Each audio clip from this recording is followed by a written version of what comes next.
Hi there, welcome to Race Centre. I'm Dazza.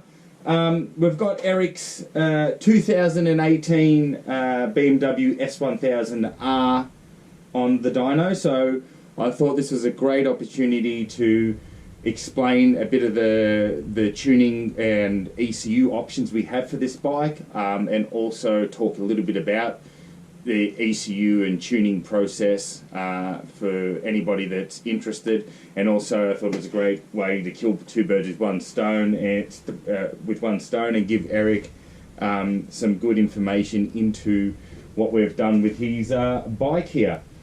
So I guess before I can get into any real detail, wanted to maybe hopefully clarify a little bit about tuning and ECU flashing, if you like.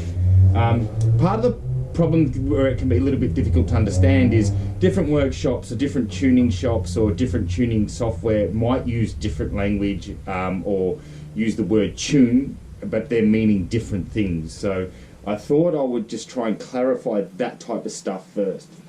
We'll start off with, we still get a few inquiries to the workshop that are a bit like, oh, I just want to bring my bike in for a service and a tune-up or a tune. And that's a bit of a, like, you know, a bit of an older school way of talking about it. But what we're talking about there when we say a service and a tune-up is basically what we would class as part of the service, not part of dyno tuning or any ECU tuning. It's just part of servicing the motorcycle. Part of servicing the motorcycle is when they do things like spark plugs, and if it's an older bike like carby syncing or throttle body syncing with newer bikes, that's part of servicing. But sometimes people will say, oh, my bike needs a tune, and they're actually meaning it's just starting to run rough. It was running fine before and now it's running rough. That's actually quite important to this process that we're talking about, to understand that, because if you've got a bike that's got very minimal modifications, say even if it's got a full system on it, but other than that it's quite standard, if it's running really bad, it might run a bit, have a few flat spots at bigger throttle percentages, but if it's idling really bad and running really bad, there's more likely an underlying issue. So one of the first parts we have of any dyno tuning process is that we make sure the bike is running normally for what it has installed. Now this is quite pertinent with this particular case, because this bike came in, it had previously been tuned elsewhere, and it had a power commander on it as well, and the owner was never happy with the tune. So the bike came in, we were aware of that, so what we thought is we were going to tune the bike through the ECU. We'll talk a bit more about that in a bit of detail later. But the first thing that we did was we took the power commander off, and that way that we've got the previous tune's not there, and the bike was still running rough. Okay, so the bike is it's pretty new. It has got an exhaust system on it, but it shouldn't have been idling and starting up the way it was. It was quite rough. So that told us that there was something else going on as well. It was pretty easy to diagnose with this one because, as we said, we knew it had a previous tune in it, power commander. Our workshop manager, Saucy, test rode it before we did any work, and he picked up as well that the tune wasn't very good. So once we removed the power commander and it still was idling rough, the most likely cause there was some fouled spark plugs, because it had a poor tune in it. That was the most likely cause. So we got under the airbox, pulled the spark plugs out, and sure enough, they were quite black. Put new plugs into it, and then it ran beautifully. So that's the first thing when we say about getting a service and a tune-up. This bike needed it because of the previous dyno tune and power commander tune it had in it. It was quite rough. Unfortunately, it wasn't a very good tune in it, and it fouled the plugs. So we got that fixed. We also put a DNA high performance air filter in it, which we recommend doing on all bikes. They're just so great, from not just from the airflow, but the way they seal the airbox and how well they protect your motor from getting foreign particles in there. So when we think about performance air filters, it's not just about increased airflow, it's about protecting your engine. So DNA are awesome with that. So this one got a DNA filter. So the next part of tuning, if you like, we need to, we'll touch on ECU flashing, if you like, because the word we get are, inquiries about people asking, I've got an ECU, can you flash it? Now, flashing could mean so many different things, because basically what flashing is basically reading or writing to the ECU. So you're writing a new map, if you like, or to the ECU. Now, ECUs inside themselves, we've got this one here. So this is the ECU for this bike. They have so many different maps and programs within them, okay? So when you're flashing, all you're basically doing is you're talking to the ECU or updating some of those maps. So flashing could mean so many things. For the purpose of this discussion, if you were to say, I just want my ECU flashed, what people are generally meaning is, like, this bike has an exhaust system on it, and it no longer has the servo motor in it, the exhaust servo motor. So it throws an engine light because of that. So some of the things you can do with flashing an ECU is disable things like the exhaust valve or the pair valve, or you can also disable the stock O2 sensors, which we've done. You can see here we've put a blanking plate there, but there's no stock O2 sensors in this bike anymore. Because we're doing an ECU tune, we didn't want them in there. But you can flash those sort of things out. Some bikes have top speed limiters, so you can flash those out, especially if you've got a track bike. Then, you know, flashing all that stuff out for your track bike, otherwise you're going to have a top speed limiter. So if we're going to say flashing, that's the most basic term, is that you're probably just switching off, disabling some options in the ECU so you don't get engine lights, getting rid of some limiters and, you know, top speed limiters for your track bike and that type of thing. So that's what we'll call flashing. Then when we get to tuning or remapping, if you like, we need to split it up into two so that we can properly understand it. The first part that I'm going to talk about is only an option on ride-by-wire or electronic throttle bikes, which are much more common these days. This part I'm going to talk about in terms of remapping is not an option you can do with a cable bike. Now, when we're saying remapping, what we're talking about here, or the new ECU program, is we're talking about the engine modes. So a lot of bikes have things like this bike's got engine modes. Anyone who's familiar with these bikes, you know you've got a mode switch on the right-hand switch block here, and you've actually got 4 modes in the bike. You've got rain, road, dynamic, and dynamic pro. Now, it's important to understand that this bike actually only has 2 power maps or 2 engine modes. It has rain and dynamic. The 4 modes itself, that's a higher level mode, if you like, that has the engine mode inside it, plus the things like traction control and all that type of stuff.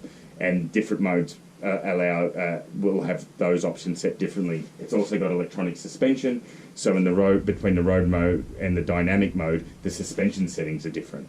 So, but road, dynamic, and dynamic pro all have the same engine mode, and that engine mode is dynamic. Rain is the only one that has the rain mode. So the bike only has 2 engine modes or engine maps, and that's what we're talking about when we talk about flashing the ECU and remapping it, or building a new map. So with any ride-by-wire bike, when you're remapping, you're talking about the engine mode, or the power mode, if you like. So most bikes will have different power modes, engine modes. That's what we're talking about. Now, with most bikes, the way that works, the way that the power mode works, it's simply a map or a table or a group of tables and a whole and also some algorithms. But basically, just think about it as a map, if you like, that tells the motorcycle that when you open the twist grip, and we'll call it a twist grip for this argument, if you open a twist grip 20% and you're at 4,000 RPM, the map tells the bike, or the ECU then tells how much the throttles, the actual throttle bodies inside that sit on top of the motor, how much the actual throttle should open. For anyone that's watched some of our previous videos, you would see that I've talked a lot about, particularly with BMWs, that even if you hold a static throttle, as the revs rise, the throttles open by themselves. This bike doesn't really do that. These ones are quite good. They're quite static. They do go up and down a little bit. With our remap, we sort that out. We get it completely linear. And the reason that's so important is, even if we're putting the rain mode in the bike and it's a restricted power mode, and we're purposely restricting power so that if you're opening, say, 30%, it's only giving you maybe 20. We don't want situations that as you start accelerating, as the revs rise, that the bike's actually opening the throttles more for you than you were anticipating. So we really believe in getting the throttle connection static and then using the electronic throttle to limit power rather than make it unpredictable, like the throttle's doing its own thing. And for anyone that's ridden ride-by-wire bikes, and if you've got a bike that you're opening the throttle a little bit, then all of a sudden it gives you heaps, that's likely what it's doing, is that it's actually opening the throttles as the revs rise. And revs shouldn't dictate throttle opening. The only thing that should affect the actual throttle opening is your hand. In an ideal world, that's what should be happening.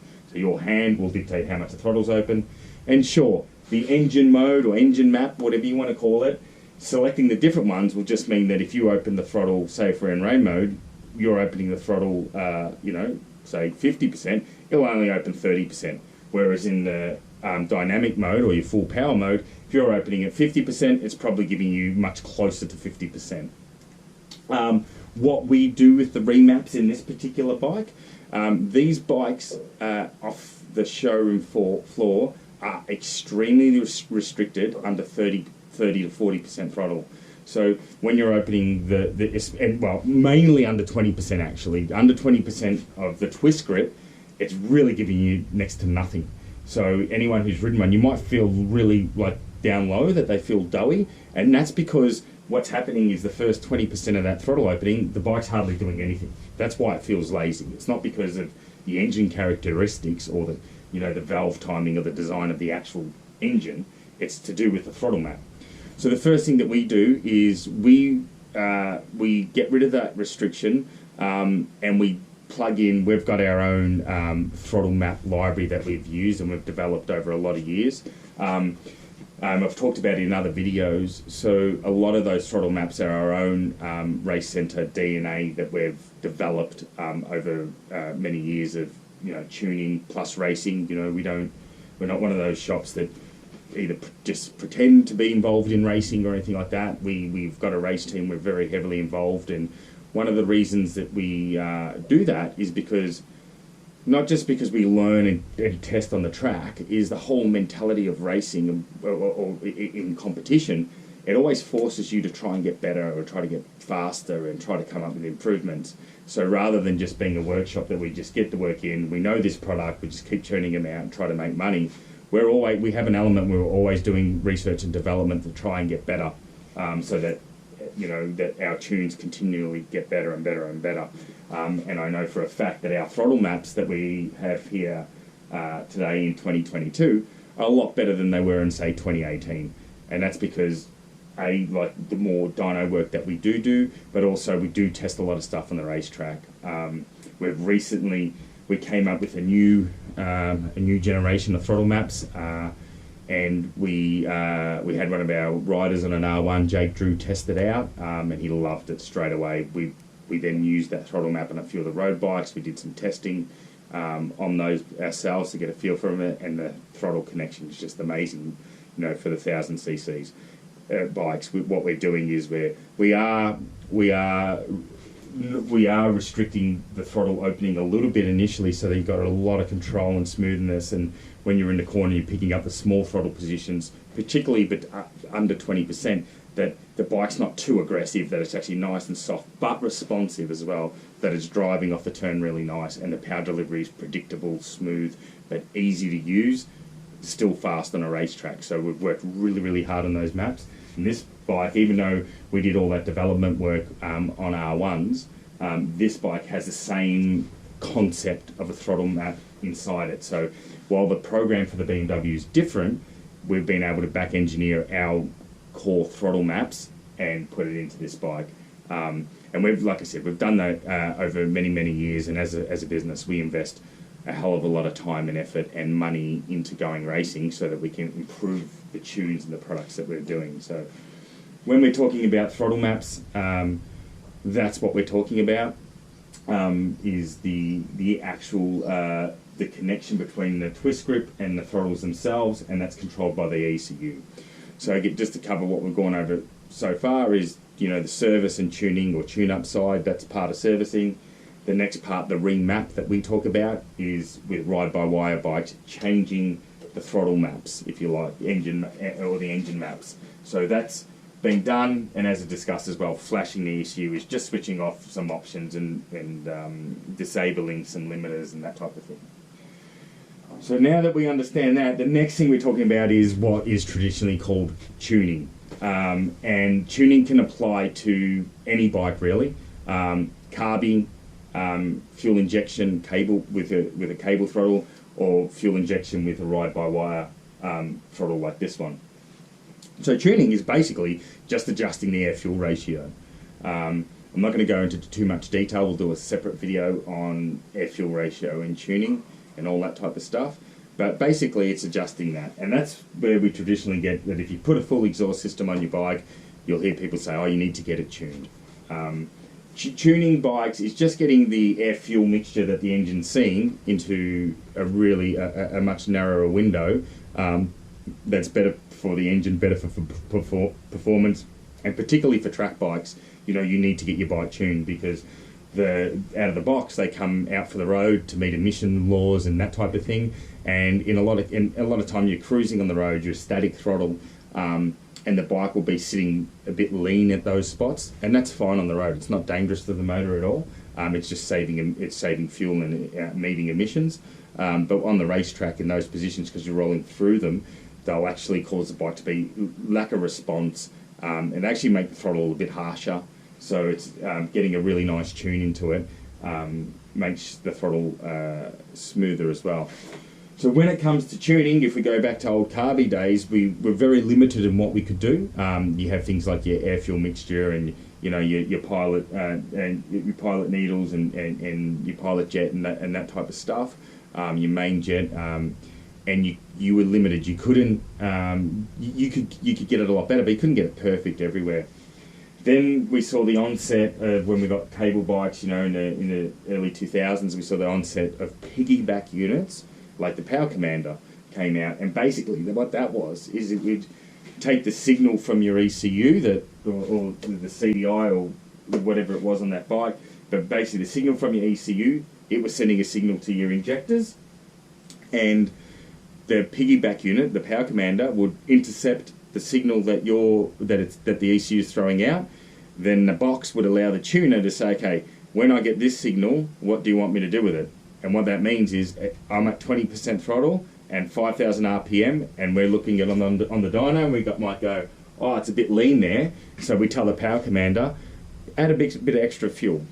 Conversely, we might be at 40% throttle and we're at 7,000 RPM, and the dyno's telling us that the air-fuel mixture is actually a bit rich. So we'll tell the Power Commander to pull some fuel out.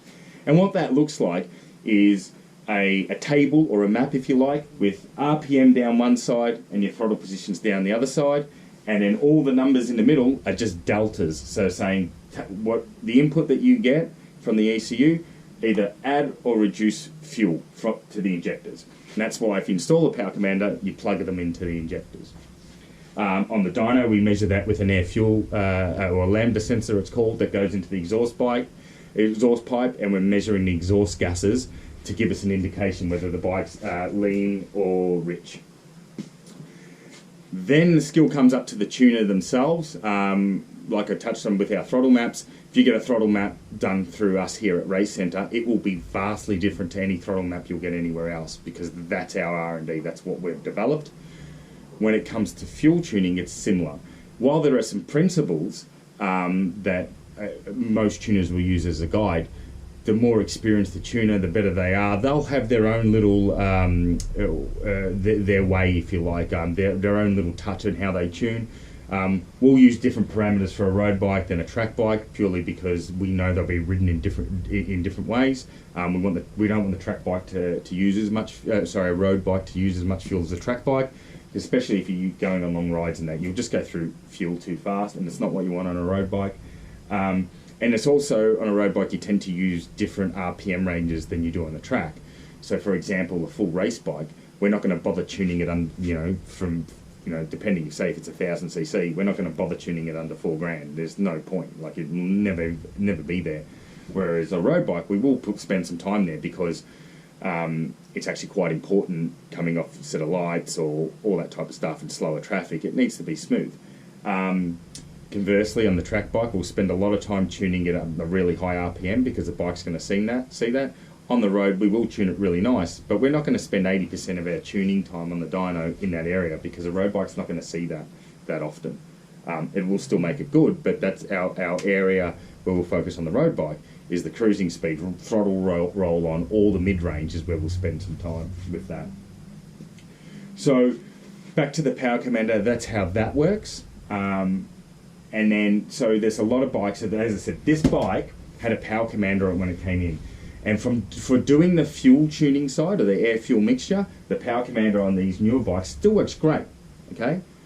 But the problem with it, the drawback if you only have a Power Commander and you don't do the ECU tune, is you can't change the engine maps or the throttle maps that we talked about earlier. That can only be done through the ECU. So that's why when we do these type of bikes, we select to always tune them through the ECU. In this particular case, like depending on the model of bike, there's a whole bunch of software vendors and hardware vendors that actually provide the harnesses and the software to tune these bikes for the ECU. We've selected the Woolwich Racing software for this particular bike because they've got the software for it. Woolwich will always be our preferred tuning software because we just love working with it, love working with a team at Woolwich. They're just so great. Even if we need some guidance or if we need a software feature or whatever, they're just super responsive getting back to us, so they make our life easy. There's some tuning software and so on that you use and then you've got an issue with it and you have to wait 2 weeks to get the feedback from the vendor, and as a workshop trying to get a customer's bike done, that makes it so hard. So we love working with Woolwich. They've developed a great bit of software for this BMW here.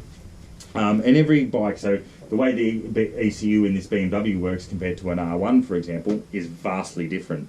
So the way the software works from Woolwich is different. And just so people know, like if you hear about, I've got a Woolwich tune or whatever, depending who does the tune, so Woolwich is the tool that the tuner like myself or us here at Race Centre we'll use the tool, but if you went to another shop and they also used Woolwich, it's very unlikely that the tunes are going to be anything like each other because we do it our way. We use the tool, which is a great tool, but then we put our style of tune into it. So as I said, great bit of development on the Woolwich. Must give them a tip the cap to them on this stuff. It worked brilliantly, zero issues with it. Allowed us to do the throttle map. And then, as I said, this bike had a Power Commander, but the Woolwich software also allows us to modify the fuel map directly in the ECU. So that whole bit about where we use the Power Commander to take the input from the ECU, change it, then send it to the injectors, we can actually do that all inside the ECU. We can see the base fuel map and we can change it. So we've decided to do that through the ECU on this, and the reason is because we can achieve the exact same result. We no longer have a secondary module or a unit that, extra wiring and it's an extra auxiliary unit. Now, sometimes you can't avoid having a product like that on your bike, but where you can, there's no point to have this extra unit that, who knows, could get water damage or one day fail and cause you issues, whereas it's done through the ECU, it's robust, the ECU can be returned to its stock at any time, so that's an option as well.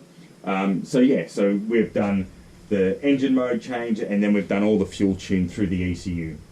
Now, doing the fuel tuning through the ECU is more time consuming than doing it for a Power Commander. Power Commander can be done live, and with the live tuning, you can do a run, make some changes, do the next run, and you don't have to stop and start, so the process is a lot quicker. With the ECU tune, what we're doing is we're running doing a whole bunch of runs, then we have to analyse all the data, make the changes we want, then send it to the ECU. The bike needs to be switched off for that. It can take about 10 or 15 minutes to send it. Then you've got to rerun it, make changes. So it is a slower process. So doing a tune on the dyno through the ECU, we do charge more for the labour component. However, in the long run, it still works out a more cost-effective way to do it through the ECU because you don't have to buy the Power Commander unit and you don't have to then install it. There are some cases where we definitely would use a Power Commander, like for example a Yamaha R3, particularly because if it's a track bike or a race bike, the rules in Australia don't let you flash the ECUs in those bikes. so we would use a power commander in that instance. And also the power commander with those bikes, they're a cable bike, so there's no engine mode that we can do. So it's just the fuel tune, and we can also do ignition with power commanders on an R3. So there are still some circumstances where we'll decide to use a power commander instead of an ECU tune. But these days, about 90% of what we do is through the ECUs.